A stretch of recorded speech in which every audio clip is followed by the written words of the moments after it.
হেৰি আপোনাৰ এই জোতাযোৰ কেইবছৰ হ'ল 2 বছৰমান হ'ল কিয় সলাব হ'ল আৰু বুজিছে হেৰা কিনিবলৈতো মন যায় কিন্তু ঘৰৰ ইটো সিটো কিনোতে পইচাই নিমিলে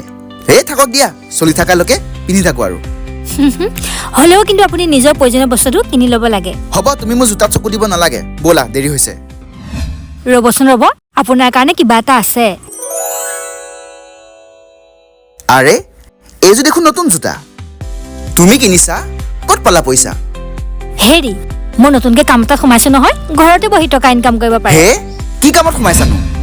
এইটো এটা স্মল বিজনেছ হয় এইটো এটা ৱৰ্ক ফ্ৰম হোম হয় বিশেষকৈ এইটো মহিলা আৰু ছোৱালীসকলৰ বাবে হয় আৰু আপোনালোকে এই বিজনেছত কলৈকো যাব নালাগে আপোনালোকে ঘৰতে বহি টকা ইনকাম কৰিব পাৰিব কেৱল লাগিব আপোনালোকৰ হাতত এটা মোবাইল ফোন আচলতে এইটো এটা প্ৰতিষ্ঠান এই প্ৰতিষ্ঠানটোৰ লগত অসমৰ বিভিন্ন ঠাইৰ বিভিন্ন ছোৱালী মহিলাসকল জড়িত হৈ পইচা ইনকাম কৰি আছে এই প্ৰতিষ্ঠানটোৱে বিশেষকৈ অসমৰ মহিলাসকলক স্বাৱলম্বী হোৱাত গুৰুত্ব আৰোপ কৰিছে